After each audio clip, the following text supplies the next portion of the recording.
Bismillahirrahmanirrahim. Assalamualaikum warahmatullahi wabarakatuh. Perkenalkan, nama saya Yudra, Prodi Akuntansi kelas A1, NIM 2011-314. Saya akan menjelaskan tentang materi laporan akuntan. Pada akhir pemeriksaannya, dalam suatu pemeriksaan umum atau general audit, KAP akan memberikan suatu laporan akuntan yang terdiri atas A. Gambaran opini yang merupakan tanggung jawab akuntan publik, di mana akuntan publik memberikan pendapatnya terhadap kewajaran laporan keuangan yang disusun oleh manajemen dan merupakan tanggung jawab manajemen. B. Laporan keuangan yang terdiri atas pertama, laporan posisi keuangan, yang kedua, laporan laba rugi, yang ketiga, laporan perubahan ekuitas, yang keempat, laporan arus kas, yang kelima, catatan atas laporan keuangan, yang keenam, informasi tambahan berupa lampiran mengenai perincian pos-pos yang penting seperti perincian piutang, aset tetap, liabilitas, serta beban penjualan. Selanjutnya saya akan menjelaskan tentang jenis-jenis pendapat akuntan atau auditor. Setiap kali melakukan pemeriksaan umum atau general audit, kantor akuntan publik akan selalu menerbitkan laporan akuntan yang berupa bagian A, lembaran opini, dan laporan audit. Namun kita hanya akan belajar bersama mengenai apa saja macam-macam pendapat akuntan. Pada lembaran opini merupakan tanggung jawab dari auditor, yang mana akuntan publik akan memberikan pendapatnya atas pemeriksaan yang telah dilakukan terhadap kewajaran dari laporan keuangan yang disusun manajemen. Dan laporan keuangan adalah merupakan tanggung jawab dari manajemen. Baik, saya akan menjelaskan tentang laporan auditor berdasarkan SA 705. Sebelumnya dijelaskan pengertian istilah berikut. Dampak yang pervasif terhadap laporan keuangan adalah dampak yang menurut pertimbangan auditor: 1. Tidak terbatas pada unsur, akun, atau pos tertentu laporan keuangan. 2. Jika dibatasi, merupakan suatu proporsi yang substansial dari laporan keuangan. Yang ketiga, dalam hubungannya dengan pengungkapan bersifat fundamental bagi pemahaman pengguna laporan keuangan. Selanjutnya yaitu pendapat wajar dengan pengecualian atau qualified opinion.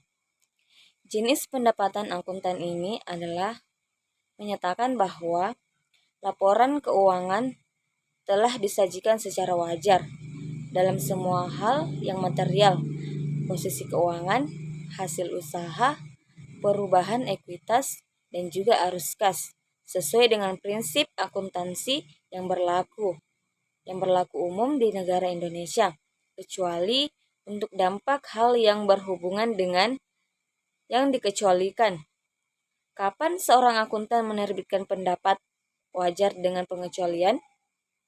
Yaitu pada kondisi yang berikut: ketidakkan terhadap bukti yang kompeten dan adanya pembatasan terhadap lingkup audit yang dilakukan. Auditor yakin bahwa laporan keuangan yang disusun oleh pihak manajemen berisi penyimpangan dari prinsip akuntansi yang berlaku umum. Pendapat tidak wajar atau adverse opinion. Di dalam jenis pendapat auditor ini menyatakan bahwa laporan keuangan yang disusun oleh entitas usaha atau manajemen tidak menyajikan secara wajar posisi keuangan atau neraca, hasil usaha atau laba rugi, perubahan ekuitas sesuai dengan prinsip akuntansi yang berlaku umum. Jika seorang auditor memberikan pendapat ini, maka ia menjelaskan dalam paragraf yang terpias sebelum paragraf opininya tentang seluruh alasan yang menjadikan pendapatnya tidak wajar. Dampak utama hal yang menyebabkan pemberian opini tidak wajar. Pernyataan tidak memberikan pendapat atau disclaimer opinion. Pendapatan ini berarti bahwa seorang akuntan tidak memberikan pendapatnya atas kewajaran dari laporan keuangan yang dibuat oleh pihak manajemen. Pendapat ini muncul karena akuntan tidak dapat merumuskan tentang suatu pendapat mengenai kewajaran laporan keuangan yang sesuai dengan prinsip akuntansi yang berlaku umum di Indonesia. Apabila seorang auditor memberikan pendapat, ia maka harus memberi alasan substansi yang mendukung terhadap pernyataannya tersebut. Baik, selanjutnya saya akan menjelaskan tentang kesimpulan audit dan pelaporan. Pelaporan audit ketika pengungkapan ketidakpastian material sudah memadai. 1. Paragraf penekanan suatu hal tanpa menyatakan pengecualian atas pendapat kami. Kami membawa perhatian saudara pada catatan atas laporan keuangan yang mengidentifikasi bahwa perusahaan mengalami rugi besar untuk tahun yang berakhir pada tanggal 31 Desember. Yang kedua, pelaporan audit bila pengungkapan ketidakpastian material tidak memadai.